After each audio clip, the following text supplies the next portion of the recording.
Women's soccer goalie Megan Phillips showcased an MVP-type season her first year. Can she push the bar even higher her sophomore year? Plus, Quinnipiac men's lacrosse beat reporter John Surratt joins us to discuss men's lacrosse. 30 minutes of Bobcat Breakdown starts now.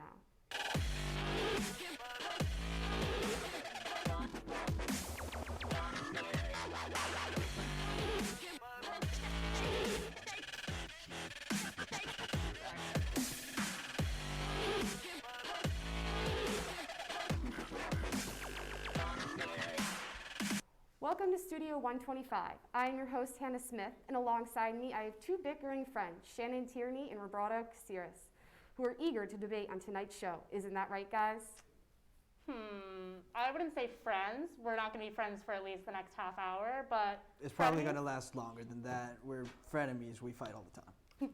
Yes, we are not friends. Let's get into it. Men's lacrosse started last year with an 0-6 record before their season was canceled.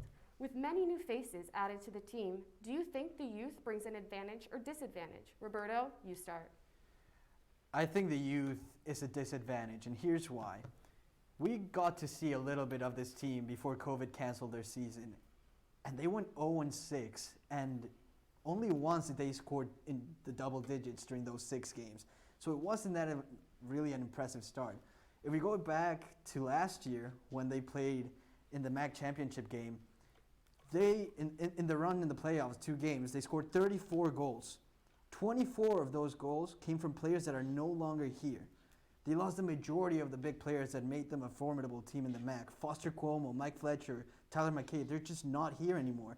Jake Tomsick and Will Abbott are the only big-time scorer that remain from that team, and they're going to have to carry the load. John DeLuce, maybe as a first year, he showed flashes in 6 games. He played 5 games and scored 4 goals. He broke his high school record for most goals in a season, so maybe he can be a spark that helps the team, but I don't see this team as being able to compete because of the youth, and I think that they're going to be growing pains. Roberto, I actually agree with you. I think that the youth and inexperience is really going to hurt this team, especially coming out of a pandemic. I mean, if you look at the typical team, it's only the freshmen that haven't played a full season. The sophomores, again, they only played 6 games and they lost every single one. So it's basically half the team doesn't know what it's like to play college lacrosse. And the sophomores, they didn't even get to the point of the MAC. So, and they also lost all those assets, like you said. So I really just don't see the youth helping this team. I really think it's going to hurt them. Maybe next year they'll have that experience to do a little bit better, but right now I just think they're too young and too inexperienced. Exactly. This year could help them as a year to figure out different things and then go and bounce back for 2022. Definitely could be a building year. Those are some great points, guys. With no sports currently happening and the schedule yet to be announced, the expectation of non-conference games is still a possibility. Given their struggles out of conference last year, do you think they will be able to rebound heading into this season? I think that not having non-conference game is going to hurt the team because of exactly what we just talked about of the youth of the team. This team needs time to get their players to play together and gel. There are absolutely going to be growing pains. This team has only played 6 games in over a year and a half, and they are going to be there's a possibility that they're thrown into the fire directly into conference play, and they're going to have to figure it out on the run. They have to do it quickly if they intend to have a shot at the playoffs in the MAC, but it doesn't look like it's going to work out that way. And Marist, the team that they lost the MAC championship to, that team is still there. They're back, and they, before COVID destroyed the season, they beat the number 9 team in the country by 17-9. That's a big score. Marist is still there. I think it's going to be really difficult if they don't have any non-conference games. Yeah, I'm going to have to agree with you again. I think that more practice, it's not going to hurt them. Even if they lose every game just like they did last year, every single loss for any sports team, you learn a lesson. And sometimes even if it's 6 losses, that's 6 lessons. And they need that. They need that building time at the beginning of the season to figure out what adjustments need to be made, figure out which of these freshmen can be standout. They need that time at the beginning of the season, especially with all of this inexperience. Let's take it to the Piazza. where Quinnipiac men's lacrosse report beater John Surratt is standing by. John. Team, but as an expert on the team, where do you stand on these topics? You know, with what Roberto and Shannen said on the first topic about if the youth will help or hurt the team, I do think I'm going to have to disagree with them there. You know, the past 2 years they've had guys really come out and show, you know, with Will Abbott first year being first team All-MAC, and then Nick DiMuccio as well being one of the better goaltenders right away. And so they've always had these guys, even Jake Tomczyk the year before, really had these guys having this impact right away as a first year. So I'm going to have to disagree with them there. I do think, you know, they talked about as well that they're going to struggle not having a lot of guys have college lacrosse, but the other teams in that too, they're going to have to deal with those same circumstances as well. On the other topic though, I'm going to have to agree with them. I do think they do, you know, they always get their feet wet through non-conference play in the beginning. You know, they started 0-6 last year in non-conference play before they were able to play in the MAC. And the last MAC game was that MAC championship game that Roberto talked about. But I do think, and the year prior when they started 2-3 before playing that conference game, so I do think they do get their feet wet. They do figure out how well they do play as a team. So I do think they do need that out of conference play before the season, so it's going to hurt them going in.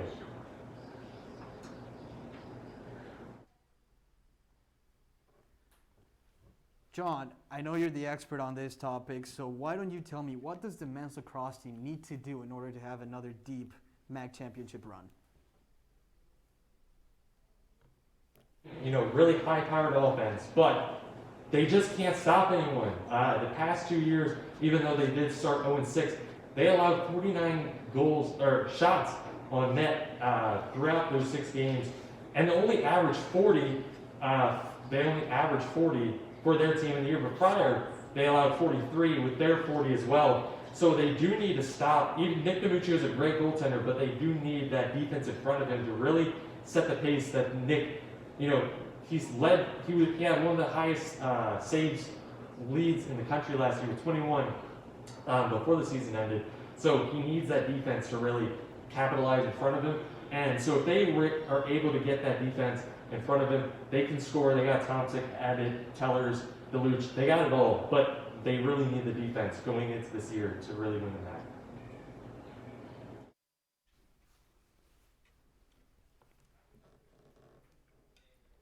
Thank you, John, for your expertise. Same field, other locker room. In 2019, the women ended 5-11 and lost their last 4 games. They were off to a better start in 2020 before their season was cut short. Do you think this team is on the upward trend? I can't say that this team is on the upward trend. Obviously, with the cancellation of last year's season, it's hard to know exactly how they would have competed. So I'm going to look a little bit more back at 2019, where they went 2-6 in conference play. And that was with Allison Kuhn on the team, who was one of the highest goal scorers in KU women's lacrosse history. So without Allison Kuhn, I definitely wouldn't say they're on the upward trend. There's a big sophomore class that hasn't proved its talent, but has potential. And Megan Slavzowski is coming back as a grad student, but I don't see them making the MAC finals this year. Again, it's hard to tell. Right now, we don't really know the goalie situation. Henselder had a bit of a good start with the games last year, but it's hard to tell there was the season that was cut short last year. I just don't see them being on an upward trend. Maybe they'll be kind of around the same at most. I disagree with you. You said that they're not going to make a run at the MAC championship. I agree with you on that. Mm-hmm. But I do think that they're going to be at least better, because you really can't be that much worse. This is a team that has won 5 games at most since 2013. Thrift Chop was the #1 song in 2013. That's how long it's been since they've won more than 5 games. Great song. They started the season. You're right. They started 3-4 before COVID hit, and yes, it was out of conference, and yeah, they haven't been great in conference as well. But those were positive signs that they were able to at least win 3 games, and maybe just upward trend means they win 6 games. So I think, why not? This team is, as you said, have Megan Swaslowski back. Maybe they find a diamond in the rough in the new goalie. So why not be positive? I think that they can be better, and I think that they will be better when they get back on that field. I guess maybe I'm just a negative person. I just don't see them You being 100% much better. are a negative person, Oh, but that has okay. nothing to do with the lacrosse team that is going to be better. I don't think they're going to be better. We're going to have to disagree on that one. Okay. The team graduated goalkeeper Allie Kelsey after the shortened season, opening the new doors for a new leader on defense. Will this change light a fire under the team? I think it could light a fire to the team. I think it puts a lot more pressure on them. We don't know enough about each goalie. Like I said with Henselder, we saw a bit of her. We didn't see much. I know the new freshman goalie, Hadley Bosworth, is from Tabor Academy. She's a big recruit. She was in the ISL. So they could be good. We just don't really know. And if we don't know, then the team doesn't know. So they know that they need to play strong defense. They know that they're going to need to be scoring goals. They know that they can't just rely on an experienced goalie to back them. Since we don't know, they don't know, and I think that's going to light a fire for them, and they're going to have to play as hard as they can on defense. I don't think that a new goalie is going to really make that big of a difference. Granted, Hadley Bosworth could be really good, and if she is, then maybe this team actually does go on an upward trend, like I mentioned before. So hopefully We'll she see. does really good.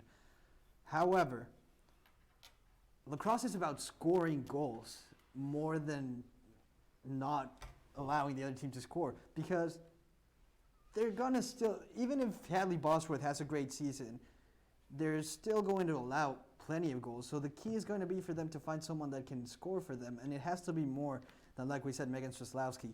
So if you really want to put up freshmen to really add a spark or maybe revitalize this team, it has to be an attacking player. I don't think it can be the goalie. I'm going to disagree with you there. One, I talked to beat reporter Isabel Agricola, and she reiterated to me many times, you need a strong back half just as much as you need attack. We also saw how last season for the soccer team, Megan Phillips did a lot as a starting freshman goalie. It's a completely different sport. You cannot compare the goalies in soccer to a goalie. Still, A player goalie in is an lacrosse can important have 10 position. shots. And soccer, you It's an have, important if you have 10 position. shots. I'm not saying it's not, but it's going to be important for them to get another they need a attacking strong back player. half just as strong as they need an attack. I and I disagree feel like with this that. I will disagree light a with fire that. for them. Disagree. All right, it's time for us to take a break, but don't go anywhere. When we come back, we discuss both soccer teams' star power. We'll be right back.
1 in 3 adults has pre-diabetes.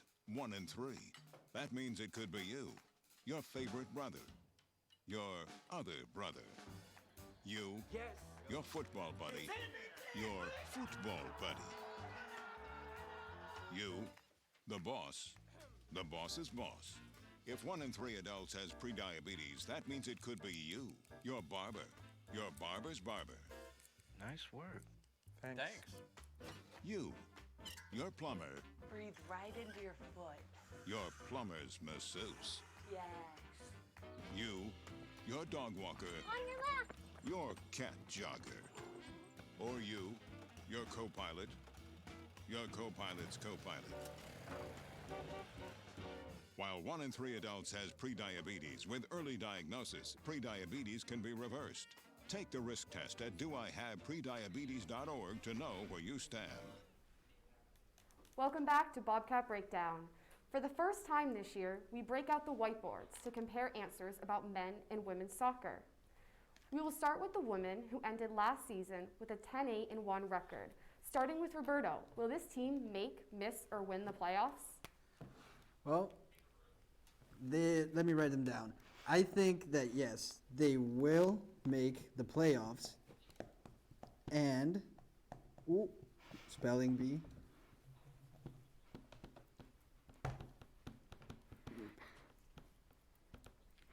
Here you go. MAC championship game. He got it This on there. team is going to make the MAC championship game. They nearly, and they should have made it last season they played here. The team is full of youth, and they still made the semifinals. They have one of, if not the best midfield in the entire MAC. They lost key pieces in defense, but I think that they can find a way to make it work. And Kelsey Goldring's back. She was not here playing in the semifinal against Fairfield, where they lost 2-1, where they should have won still without her. She's their best goal scorer. She's gonna be back. That game you're seeing highlights of right now was the semifinal game. That game of the starting 11, there were 3 seniors, and the rest of them were underclassmen. This is a team that's stacked. They have players in, like I said, their midfield. Dave Clark described them as national team caliber players. Selena Salas, Markela Bailey, Olivia Scott, Kelsey Goldring in front of them, and Megan Phillips in the back. Oh my God, this team has a lot of potential. I'm going to agree with him. We're not going to fight here. I say that they're going to make the playoffs and definitely have a run at the MAC championship. Again, I agree. Last year, I thought they were a better team than Fairfield. They beat Fairfield earlier in the season 3-0. We both agreed going into that on this show that they were the better team. So I think they're going to have a run at the MAC championship. They were getting there last year, but still, it's still kind of early. I want to see a few more games, see them practice, see if they can get more experience in. I don't know if they'll be able to take that #1 spot. I don't know if they have what it takes to win the MAC yet. They're still a young team, but like you were saying, Salas, Scott, they have the talent, and now they have much more experience. And I think by the playoffs next season, they'll have even more experience, and I think they can finally just get that goal in. I mean, they lost by a goal to Fairfield. If they just got a little bit more goals, and if they had that goal scorer, they could have done it, and I think this is the year that they could do it. 100% agree with you. For one. Star player last year was Megan Phillips, who accumulated a number of awards, including being named MAC All-Rookie and Q30 Athlete of the Year. Being just her first year last year, she tallied 7 shutouts, saving 80% of the shots. Starting with Shannen, will she be able to exceed expectations again this year? Yes. I think everyone here knows. I already have very high expectations for Phillips. I was probably her #1 supporter of everyone here last year. I mean, she had an outstanding season. 7 shoutouts in her first year. So while myself and others are expecting a great season from her, I think she'll at least meet her expectations. I'm not going to say a set number of shutouts I'm expecting from her, but I mean, she has more experience now. I mean, she can only get better. I'm sure she'll feel more confident in her position. She knows the team more. She's going to feel more comfortable playing in the MAC. So I'll be expecting several shoutouts from her. I don't know a specific number, maybe more, maybe less, but I'm expecting a standout season from Phillips again. I 100% agree with you. This is a big, big yes. It's what Megan Phillips did as a first year last year is something that unprecedented for a first-year goalkeeper in that women's soccer team. She took the spot from one of the best goalkeepers in the last 10 years this program ever had. Olivia Majszewski was the #1 goalkeeper, and she beat her out. By the start of mock play, it didn't even take that long. She was able to learn from her. Megan Phillips allowed less than a goal per game. Less than a goal per game. As a freshman. As a first year, yeah, exactly. As you said, 7 shutouts. That's just one shy of breaking the all-time record for Quinnipiac. She tied it. That record was set in 1994. MAC Rookie of the Year. And now that with 2 of the center backs gone, they graduated, a lot more is going to fall on her plate. But she's a goalkeeper that is good with her feet, rapid reflexes, and she has all it takes to just continue building on her legacy. Agreed. Former MAC Player of the Year Eamon Whalen graduated last year after a Hall of Fame career with the Bobcats. Head coach Eric DaCosta now has to answer the question of trying to fill in for a start forward. Roberto, which player on the team will have the biggest impact this year? I think I might surprise you a little bit with the route I'm going to. He was not the biggest name, not the biggest stats, yet I think this is the guy that's going to answer the bell. His name is Brag Aasen. Brag Aasen, that Norwegian mastermind, and he's a wizard with the ball. He's a difference maker. Whenever he's taking on people one-on-one, he's the only person in the Quinnipiac men's soccer team that is able to go and take players head on and beat them 1 or 2 times. You see, that little shimmy with that pass through the back, fantastic. By the end of the year last year, he was their biggest avenue to try and score goals. He was the guy that led the team in assists. He was the guy that was finding Tomas Vekula and Eamon Whalen in the box so that they could score for Quinnipiac. He led the team in assists, all-MAC rookie team, and in big games, in big moments. Brag Aasen was the guy that always had the ball in his feet. You see here, against Iona, the 2 games that Quinnipiac played Iona, they lost both. In both games still, Brag Aasen was the best player on the pitch. Eric DaCosta said that he's coming out party, was against Iona, he scored in the semifinals, and I think he's going to be the key player this season for the men's soccer team. I think Brag Aasen could definitely be it, but I decided to go with the stats more, and I went with the safe answer, Tomas Vekula. Not a wrong answer. Yeah, I think honestly both of them are going to 100%. both have to step up to the plate, but if there's one, I could see it being Vekula. Now that Whalen's gone, he was the second leading goal scorer for the team behind Wayman last year, and that was just as a freshman. So now that he has the experience, he has a chance to step up now that Whalen's gone, take his spot, and prove himself. I don't know if it's going to be Brag Aasen or if it's going to be Vekula. I think it could easily be both. I think they're both great players. I think it would probably And I think they be great complement if each other a lot. Yeah. I think that their game is perfectly set up so that they can thrive together. I don't think it needs to necessarily be one. I think Exactly. it's probably better if both of them step up, and it's better to have both Eamon Whalens on the team instead of just one. Exactly, and I think that if one of them does well, then it's going to benefit the other one as well. Yeah. Now, with non-conference games not being played, teams are wondering how they will compete in the MAC with little preparation. Last year, men's soccer competed in the MAC tournament against Iona. They lost 2-1. Shannen, what will the team have to do to win the MAC this year? I mean, to me, it's a simple answer, and I think it's to score goals in the MAC tournament. If you look at each year that they were taken out of the MAC tournament last year, they were taken out by Iona in a 1-2 loss. In 2018, it was Ryder taking them out. How many goals did they score? 0. They lost 0-1. 2017, they lost to PKs in Fairfield.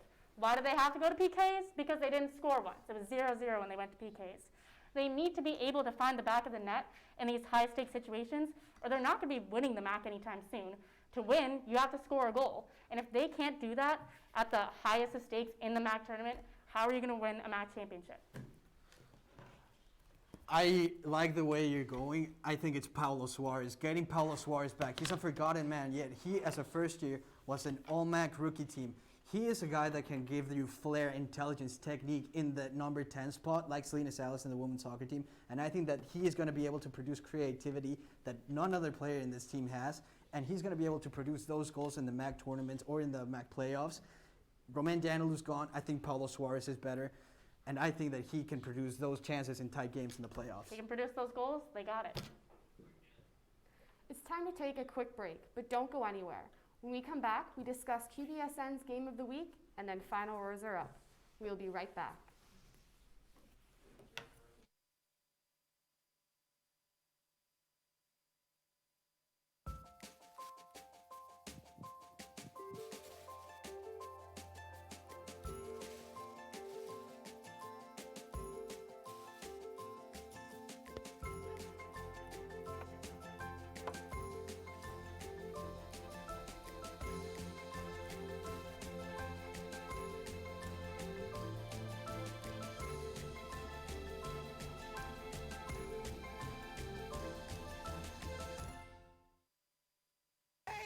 are amazing things to discover in the forest. Toothless, time to go! What you picking up on, bud? It's a whole hidden world of wonders. And the perfect place to spend time with family. What better place to let your imagination soar? Experience nature and create a memory you can share. Visit discovertheforest.org to find a forest or park near you. A year ago this week, women's hockey wrapped up an out-of-conference play with an epic 11-0 weekend sweep of Sacred Heart in QBSN's Game of the Week. Without further ado, it's time for our final roars. Ladies first, Shannen, go ahead.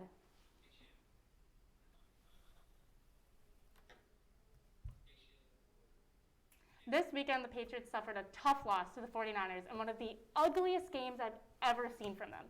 For the first time in my life, a Patriots fan, I had to say to myself, wow, my team sucks. All while Brady was throwing dimes to Gronk over in Tampa Bay. After about 20 years of dominance, it was finally a bad day to be a Patriots fan. Now, before all the New York fans in here get too much of a kick out of me saying that, let's realize something. The Patriots are coming off of and having to adjust to losing their star quarterback. And not just any star quarterback, may I add, but arguably the greatest one of all time. That's a hard adjustment. Listen, teams are going to have off years. And after 11 straight playoff appearances, that's a hard reality to face. But let's not forget, the Patriots have Bill Belichick as their head coach. Yes, it hurts to see Brady play so well down in Tampa, but we knew this was going to happen. We knew he'd show everyone that he can be good without Bill and cement his legacy even further. But Brady just had to keep being Brady. Belichick needs time to create a new and stronger team, and I'm sure he'll do that just that, because in Bill, we trust. After missing the World Cup in 2018, the United States men's national team is back and better than ever. This summer saw plenty of national team players either establish themselves or move to some of the biggest clubs in European soccer. Serginho Dest is Lionel Messi's teammate. Weston McKennie is Cristiano Ronaldo's teammate. 17-year-old Gio Reyna is taking German soccer by storm, and Christian Pulisic is becoming one of the best wingers on the planet. This generation of national team players has the potential of making a run at the World Cup that the U.S. will host in 2026. However, college soccer is as irrelevant as ever. The NCAA had a chance of changing that this April when a vote was set to take place to try and expand the soccer season and having games played during the whole school year instead of just the fall. Rule changes were also proposed to make college soccer exactly the way soccer is played internationally. However, the pandemic postponed the vote, so college soccer is in trouble. American players are deciding to take different routes to reach the professional level, and it seems to be working out perfectly fine for both them and the men's national team. The NCAA doesn't view soccer as a revenue sport, so significant changes might not be on the top of their agenda. But significant changes are necessary, or the rise of the U.S. men's national team could coincide with the fall of college soccer. I joined Q30 last year when life was a little more normal. Basketball games were being played, fans packed the stands roaring with Bobcat pride. Reporting was normal. You were able to interact with fans, athletes, and coaches. This year, it's different. I'm reporting to you with a mask on while everyone is 6 feet apart. This year, I was asked if I wanted to be associate producer for Bobcat Breakdown. Not gonna lie, I was a little nervous, thinking, how is a show gonna be put on with no sports? Boy, was I wrong when I joined the team and realized there was nothing to worry about. Even with no sports, we still put out a show that we are proud and passionate about. When people ask you 20 years down the line, what did you do with yourself during a pandemic? I can say that I joined Q30, became associate producer of Bobcat Breakdown, and put out a show every Tuesday for the Bobcat Nation to see. We will all be back packing the stands of the People's United Center one day. Until then, I urge you to remain safe. We are all in this together. Another 30 minutes have come and gone. Be sure to stick with Q30 on Twitter at Q30 Sports, like us on Facebook, download our app on the App Store and Google Play, and find us on our website, q30tv.com. From all of us behind the scenes, Shannen, Roberto, we wish you a happy and safe Halloween. See you next time on Bobcat Breakdown.